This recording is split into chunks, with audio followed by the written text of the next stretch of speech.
Shalom, Bapak Ibu dan saudara-saudari yang terkasih, jumpa lagi dalam Sikat Sabda Iman Katolik. Sabtu, hari biasa sesudah penampakan Tuhan, 8 Januari 2022. Bacaan dari Injil Yohanes, bab 3 ayat 22 sampai 30. Marilah kita siapkan hati dan pikiran kita untuk mendengarkan sabda Tuhan. Semoga Tuhan beserta kita, sekarang dan selama-lamanya. Inilah Injil suci menurut Yohanes. Dimuliakanlah Tuhan. Sekali peristiwa Yesus bersama murid-muridnya pergi ke tanah Yudea, dan ia diam di sana bersama-sama mereka dan membaptis. Akan tetapi Yohanes pun membaptis di Ainon, dekat Salim, sebab di situ banyak air, dan orang-orang datang ke situ untuk dibaptis. Sebab pada waktu itu Yohanes belum dimasukkan ke dalam penjara. Maka timbullah perselisihan di antara murid-murid Yohanes dengan seorang Yahudi tentang penyucian. Lalu mereka datang kepada Yohanes dan berkata kepadanya, "Rabi, orang yang bersama dengan engkau di seberang sungai Yordan, dan yang tentang dia engkau telah memberi kesaksian, dia membaptis juga, dan semua orang pergi kepadanya."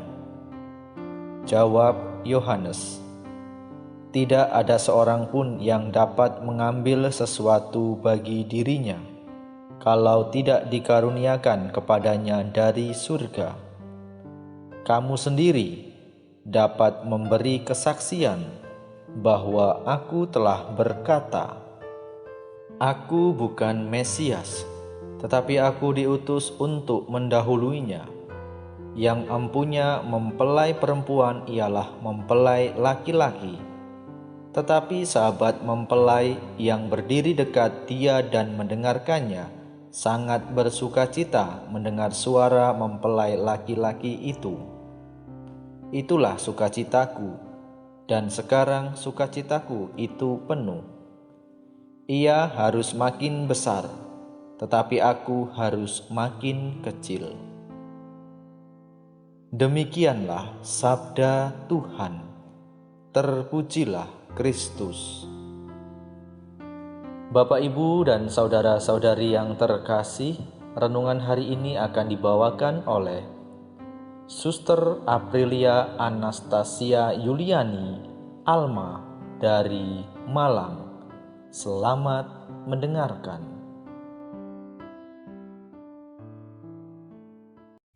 Salam, Bapak, Ibu, dan saudara-saudariku yang dikasihi Tuhan, selamat pagi. Tema renungan kita pada pagi hari ini berjudul Jadilah Bijaksana dan Rendah Hati.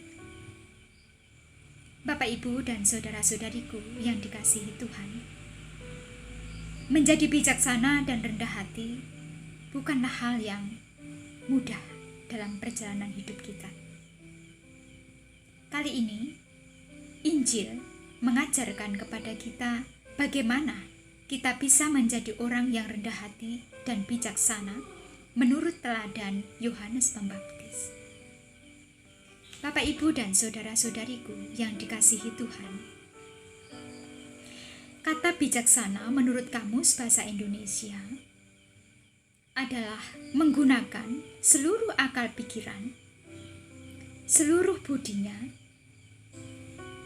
dan juga menggunakan pengetahuan dan pengalamannya secara lebih teliti, lebih cermat, lebih hati-hati, khususnya di dalam menyelesaikan berbagai macam persoalan yang kita hadapi di dalam dunia kita atau hidup keseharian kita. Yang kedua, terkait dengan sifat rendah hati. Rendah hati adalah berani mengungkapkan siapa jati dirinya di hadapan Tuhan. Orang yang rendah hati adalah orang yang mampu menyadari keberadaan dirinya di hadapan Tuhan. Dia bisa menerima kemampuan dan keterbatasan dirinya, juga bisa mengakui keunggulan orang lain di sekitarnya.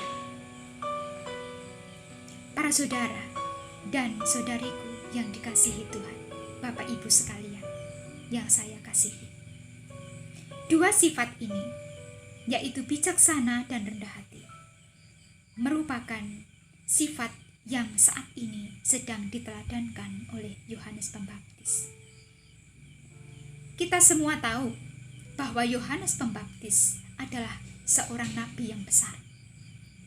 Dia hadir mendahului Yesus.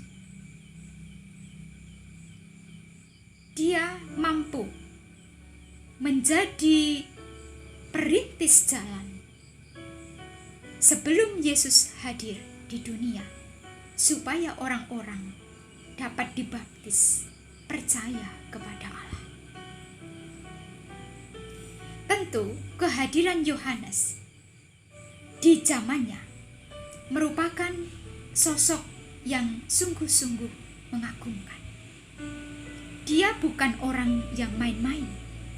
Dia adalah orang yang besar, orang yang dikagumi banyak orang. Bahkan sebagian besar menganggap Yohanes ini adalah Sang Mesias. Namun, apa yang kemudian dihayati oleh Yohanes Pembaptis di dalam hidupnya? Saudara-saudariku yang dikasihi Tuhan, Yohanes menyadari dirinya bukanlah Mesias. Dirinya hanyalah utusan, tidak lebih dari para nabi yang lain.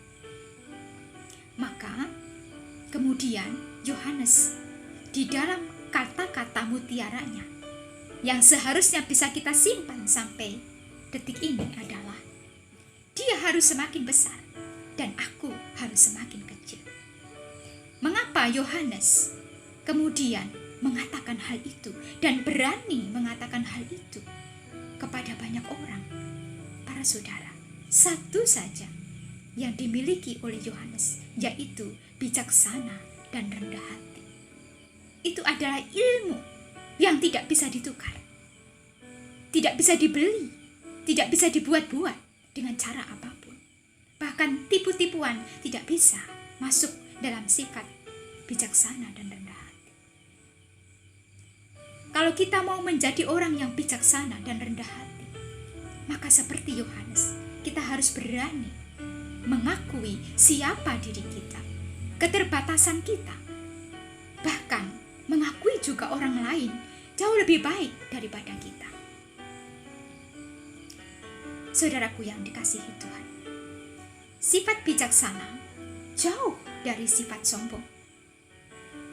Orang yang bijaksana itu akan lebih banyak merefleksi dirinya, melihat kedalaman dirinya, dan kemudian bisa juga mengakui keberadaan orang lain itu juga adalah orang yang istimewa, sama seperti dirinya. Dan orang yang rendah hati justru mau lebih banyak mengakui kelemahan dirinya, tapi sekaligus tidak merendahkan dirinya, namun berani menggunakan dirinya yang apa adanya itu untuk sebuah kebaikan. Bapak, Ibu, dan saudara-saudariku yang dikasihi Tuhan, sudah saatnya bagi kita untuk berbenah diri, sebab sifat bijaksana dan rendah hati itu di zaman ini sudah mulai memudar. Sadar atau tidak, kita seringkali dipancing untuk menjadi orang yang tidak bijaksana dalam hidup. Apalagi kalau masalah yang kita hadapi bertubi-tubi menimpa kita. Ada kalanya cobaan itu hadir di sekitar kita. Salah satu contohnya misalnya, ketika ada orang yang sedikit saja merendahkan kita, apa yang kemudian kita lakukan? Tentu kita akan marah karena kita direndahkan. Apalagi kita tidak dianggap, apalagi kita diremehkan. ini adalah satu pemicu yang besar untuk kita marah terhadap orang itu. Kita akan berjuang mati-matian untuk membela diri kita, supaya kita pun mendapat pengakuan bahwa kita ini manusia yang berharga. Begitu para saudara-saudariku. Namun, apakah itu salah? Tidak, tidak salah. Hanya satu yang perlu kita ingat dan kita sadari. Pada saat kita marah, ketika orang lain merendahkan kita, janganlah sifat sombong itu menyertai kita. Kemarahan kita hendaknya bisa mengantarkan orang lain menyadari bahwa kita itu adalah makhluk Tuhan yang sama, yang sederajat, yang sama-sama punya harga diri, yang sama-sama butuh saling dihargai. Jadi bagaimana usaha kita bersama supaya orang yang merendahkan kita menyadari bahwa dirinya juga adalah anak Allah, sama seperti kita, anak Allah. Kita menjadi anak Allah karena pembaptisan. Itu adalah materai yang tidak bisa diambil. Saudara-saudariku yang dikasihi Tuhan, sadar bahwa kita ini adalah milik Allah.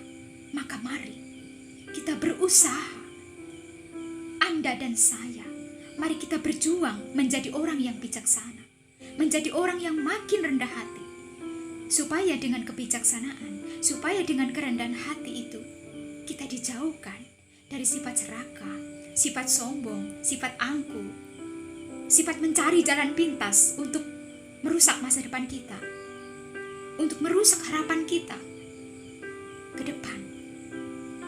Sehingga yang kita bawa adalah sifat rendah hati, sifat bijaksana yang mampu mengantar kita untuk mencapai jalan-jalan ke surga. Dan saya yakin, Bapak, Ibu, dan Saudara sekalian, saya dan Anda, kita akan bisa, kita akan mampu mencapai hal itu asal kita tetap bersama dengan Tuhan. Mari kita gunakan seluruh kemampuan kita, seluruh keberadaan diri kita untuk memuliakan Tuhan. Salam sehat selalu dan sampai jumpa. Tuhan